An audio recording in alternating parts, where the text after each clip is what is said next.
Previously on Flowers for Zoe, Stories for Dennis.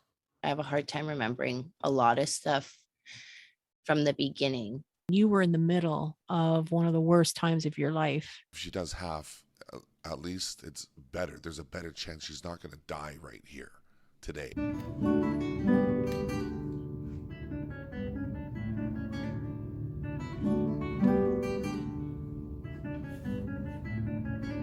Today on the podcast, we discuss Zoe's temporary absence.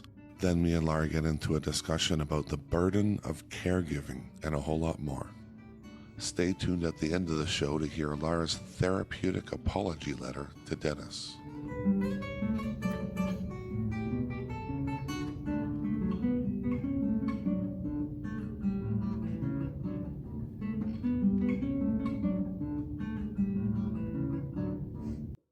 And here we are with podcast number 2.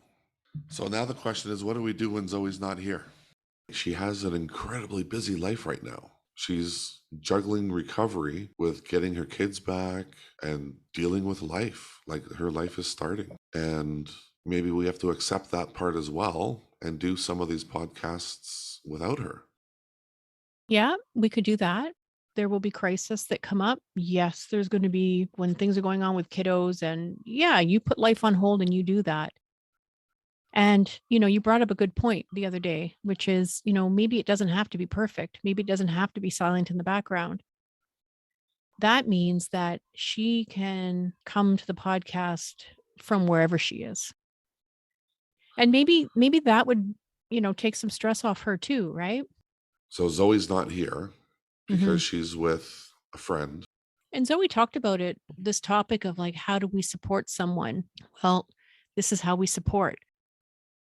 Right now, Zoe's sitting in the hospital with this person, and she is going to be there to hopefully ask some really important questions. Right. That's what Zoe should be doing right now. She should be at the hospital, talking with the doctors, getting permission that they could talk to Zoe about this stuff. Yeah. I mean, it's tricky because we don't always get an opportunity to do that because we're often kept out of other people's private, confidential conversations.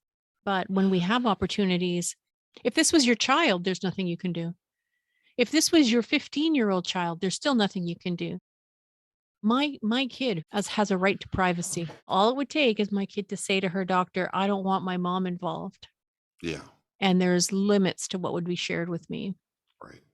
Right. So, I mean, that's really activating, I think, for a lot of people, because if you're a parent and you have a minor, that's incredibly frustrating to hear, particularly when not only is this your child, but you are their lifeline. You're there to take care of them, and you need to know what's going on in order to help them.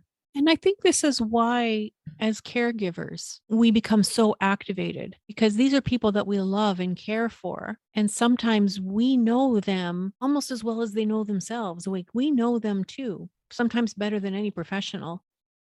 And we want to be able to kind of get our elbows out and say, get the hell out of the way. I need to be involved to help protect and support this loved one of mine. And that's the hardest thing in the world when you see somebody self-destructing. When you see somebody who is either sabotaging or out of control or putting themselves in a dangerous situation, and you see it and you want to get involved and they're not letting you in. I mean, like how incredibly frustrating that is? I can't imagine because, well, I can with Dennis, but with Zoe, she was right there, like she decided, I want to change this about myself. So helping her was so easy. It was so easy to help her. I gave her a roof over her head, made sure she ate 3 meals a day. She didn't have to worry about paying rent. She didn't have to worry about cigarettes. And it was because she wanted it for herself. Whereas Zoe's friend, she's not even there at that point. She thinks everything's okay. Thing is there are stages of change. And when somebody's pre-contemplative, it means that they don't see a problem, or they might see that there's a problem, but they feel in control of it. And other people might be looking at them and saying, but you're not in control of it. You're not in control. But they're like, But no, they I'm in feel. control. And they feel that they're in control. And they just don't see what other people are seeing. Yeah. And Right. how do you help those people? Sometimes we help those people by saying, hey, I'm worried about you. I love you. I care about you. I want to help. I hear what you're saying. You want to be in control of this right now. I just want you to know that I'm here. I want you to know that if anything changes and you want me to get more involved, I'm here. So sometimes that's what we can do. And it may Yeah. not be what we want to do, but that's what we can do.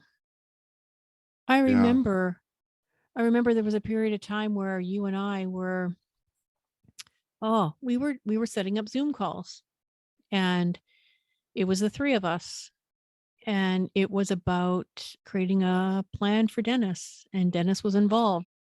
We were working our asses off. We were making plans. We had financial plans, how we were going to like help him manage his money. And nobody was taking money from him. It was all just how do we make sure that his money isn't gone to Yeah. drugs? Like, how do we somehow find a way to stabilize him on what he's using, make sure he can keep money in his pocket? And it was the same thing. It was the same thing. It was okay, you got a roof over your head. There's cigarettes here. I'm cooking dinners. You can stay here. Yeah. All Yeah. we need you to do, right? There was like, the only thing you need to do. And what was he saying? That was his mantra. I'm okay. I know what I'm doing. I'm okay, Laura. I'm telling you, Laura, I'm okay. I don't need to go to treatment. I don't want to go to treatment. And I remember, talking about like how to help somebody on that one particular day. And I'll never forget it. I was in my bedroom on the phone with Dennis. We had had a nice conversation and he was in a pretty good place. And it was in between these calls and he was supposed to be working on getting something together. And that's what came out. He was like, I don't want to go to treatment. And I remember saying to him, "Oh my God, Dennis, like you don't want to go to treatment." And he kind of giggled. He was like, "Yeah, I don't want to go to treatment." I'm like, "You probably really hate it when we keep asking you to do this." And he was like, "Kind of." I remember you telling me about that conversation I will never after. forget that conversation because, that conversation was so bittersweet for me because that's not what I wanted to have happen. And I'm kind of angry at myself that I allowed it to be okay. But when I said to him, okay, how about I just stop asking you to go to treatment? Like, why? Maybe I just need to accept that you don't want this. And, he was really happy that I was willing to let that go. And that was probably, one of the last times I actually aligned with him in terms of supporting him in the way that he needed. And yet, you know, it didn't amount to anything good. Would he have changed his mind if I had just kept pestering him about it? Is it that I just needed to somehow like show him a new way of looking at treatment? Did we have to somehow prove to him that treatment was different than What he how thought it he was. Yeah. I go through all those questions too.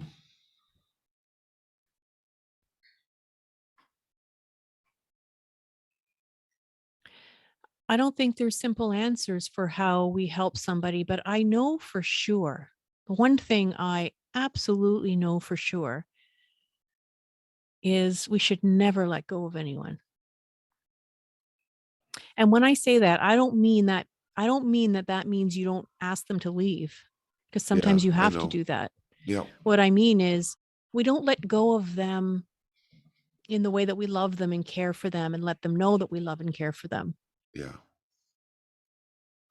We keep the lines of communication open and we make sure that they hear our voice as much as we can. And Yeah. we remind them of a better place where they could be. Yeah. It means I'm not going away. I will always be here to talk to you. I think that's so important. Yeah. I think it's so important to always be there, right? Even when Yeah. they're doing some fucked up things. Sometimes it's hard. I mean, I remember being at work and, and he would be feeling desperate and he would call and call again and call again. And he was relentless. He would just keep calling back and calling back. And I would be in the middle of something and I would have to flush that call. like the pangs of guilt that I have felt about that. Yeah. And I guess the reason why I say this is because it's one thing to talk about how to help someone, it's another thing to be in it. When you're in it, it's always something that you don't quite expect. It's always something that catches you off guard because you're freaking exhausted. And you're also just so impacted by it that you're not at your best either. Yeah. That's so true. Because you've been worn down and beaten. I mean, Yeah. emotionally, verbally. So, It's kind of such a, like, oh God, it feels like such a hopeless situation. but I think if we're going to talk about caregiving and we're going to talk about how do you truly care and support somebody, we also have to acknowledge that sometimes it is under the most difficult situations that when decisions are made, in how we manage phone calls and communication, it is under the most difficult circumstances. So when we choose to always stay in communication and to continue to send that message that, I love and I care for you, well, try doing that when somebody is being really horribly mean to you on the phone, Yeah. Yeah. right? I've never had Dennis do that to me. And he never called me like that for money. Ever. He called you. He called mom. He never called me. He knew not to call me. He wouldn't waste his energy on it. I was the always say no guy. He counted on you for different things. Yeah, when he finally moved in with me here, he did. He did. Yeah. But before that, there was nothing. I gave him absolutely nothing. I wouldn't even take his phone calls. It's interesting. He would call me sometimes and he wouldn't ask for anything. Now, it didn't happen very often, but it did happen. He would call and we would talk. And I was always like ready for him to ask for something. Sometimes he didn't. That's what also becomes exhausting is, when you talk about trying to support somebody in some of the worst times, sometimes, I mean, those worst times aren't constant. There's always exceptional days, right? There's always days where you're having a good day, or he'd get his check and things were stabilized and, and he was on his fentanyl patches and, and then you'd have a phone call with him and you're up there anticipating and you're anticipating that things are going to turn and they don't. So, it's kind of like a roller coaster. And it's hard to get into that, when he would call and not ask for anything, you didn't quite trust it. You were like, "Are we really having a conversation? You're asking me about the family? We're just talking." But I wonder if sometimes as caregivers, we have a hard time recuperating. Like, even as you talk about, like, even when Zoe talks about, like, I don't remember, like, how many times Zoe has said, I don't remember. Well, I can't forget. Or as a caregiver, if you remember everything and they don't really remember, because maybe some of those times when they're loopy and out of it, I mean, Or full of rage, and he forgets for those reasons. What does that mean? I mean, Zoe's a completely different person right now. Completely different on so many levels. so describe it. What are you noticing that's different? Oh, she's normal. She walks down the street and you wouldn't look at her twice thinking, "Oh, there's a junkie." She's just another person walking down the street. She's not over animated. She's not fidgety. She's not in your face, She's quieter. calmer. And she's also a lot more assertive. Hmm. She's an advocate for herself. She was advocating for herself throughout her time getting off of fentanyl. But when she's not on fentanyl and she's 100% herself, she's a really good advocate for herself. She stands up for herself. She's fair. She wants the best for her and her kids. She doesn't want to settle for second. She's like the way you would want a 28-year-old woman to be. She's Hmm. strong. She's really strong. She's such an amazing mother. She's not their friend. She's their mother. And she's also very gentle with them. She's very commanding with them, but she's also very gentle. She's a wonderful mother. She's really thriving with this opportunity to be a full-time mother again. Oh yeah. This was one of her biggest motivators. Yeah. Yeah, and it's a real celebration now. to see them all together and, life continues on in some really normal ways. Yeah, but going back to what you were saying, I mean, the caregiver remembers everything, all the dirty details, Yeah. and the addict doesn't. I wonder how Zoe feels about all this, about not remembering. She brings it up a lot. She doesn't like that she doesn't remember. Yeah. We're going to have to ask her more about that. Maybe the conversation here is really the fact that caregivers don't forget that when you care for somebody who is struggling, you are sober and you're witnessing all kinds of things. And you're worried, you're concerned, you're scared for them. You're seeing them behave in ways that scare you. You don't know where things are going. You don't know if they're going to survive. You're kind of preparing yourself for the worst sometimes. This is why we came up with boundaries, because we had to find a way to protect ourselves. Like, I think a lot of these models around, this abstinence model and just say no and putting up boundaries. I mean, I think it came from a place of self-preservation. It came from a place of protection.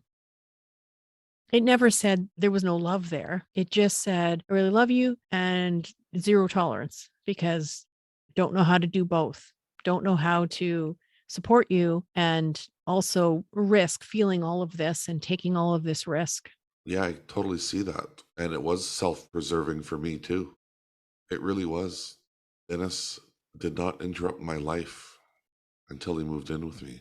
I made sure of it. That's why I always didn't take his phone calls, didn't reach out to him, and told him, if you want to reach out to me, it's because you want to go to detox or rehab. That was it. Reach out to me then.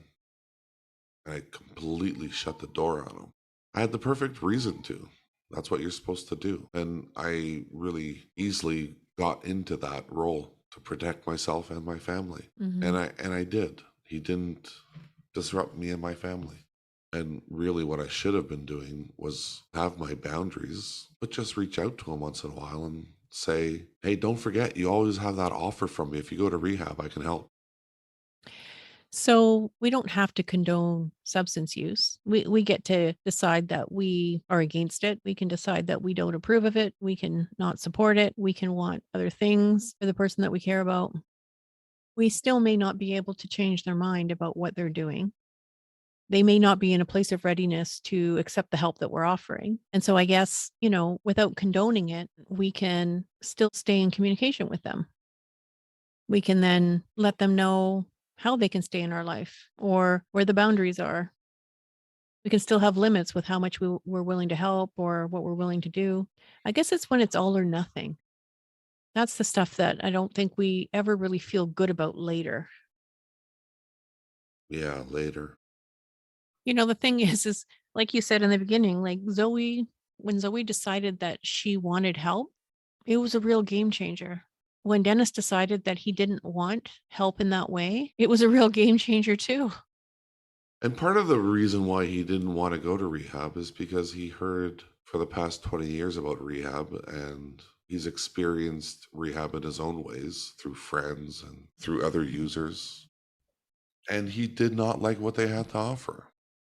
I continue to have conversations with people who talk about a mixture of things. They'll talk about treatment centers that they felt really good about, and they'll talk about detox, or they'll talk about treatment centers that were really poor experiences for them.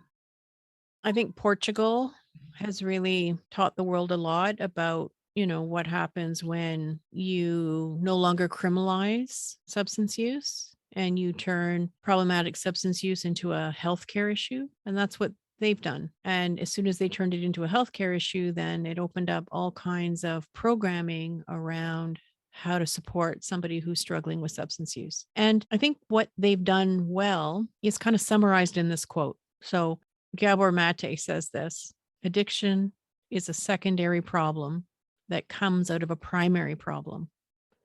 So when we put all of the emphasis on the secondary problem, but don't pay any attention to the primary one, then how can we possibly succeed? So By making problematic substance use a healthcare issue, it means that we can better focus on the primary problem. Sometimes the primary problem has to do with poverty or trauma, or, like there's primary problems for which substance use becomes um I the love that. solution. I love that about Gabor Mate. I've been reading so much of him ever since you put me onto him. Mhm. Isn't that beautiful the way he says that? Yeah. Like, what does that mean the solution is for someone that's using fentanyl because they're traumatized by extreme poverty? Mhm. Well, and we heard Zoe talk about, the stress response, the fear that would come, the fear of withdrawal. Or, in an earlier conversation, she talked about grief and the overwhelming grief that she felt. And opioids became the solution to the problem. And the problem at that time was this overwhelming amount of grief that she struggled to process. It felt too big to bear. Yeah, yeah, too big to bear. So when substances become the solution to the problem, it's because it's too big to bear. The primary problem is too big to bear. And the substance user is doing their best to try to solve the problem. And this is working the best. And it may not be the best solution, but it's the best one they've got so far.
Dear Dennis, I want to talk to you about when you were really struggling in the fall with addiction and how hard it must have been for you.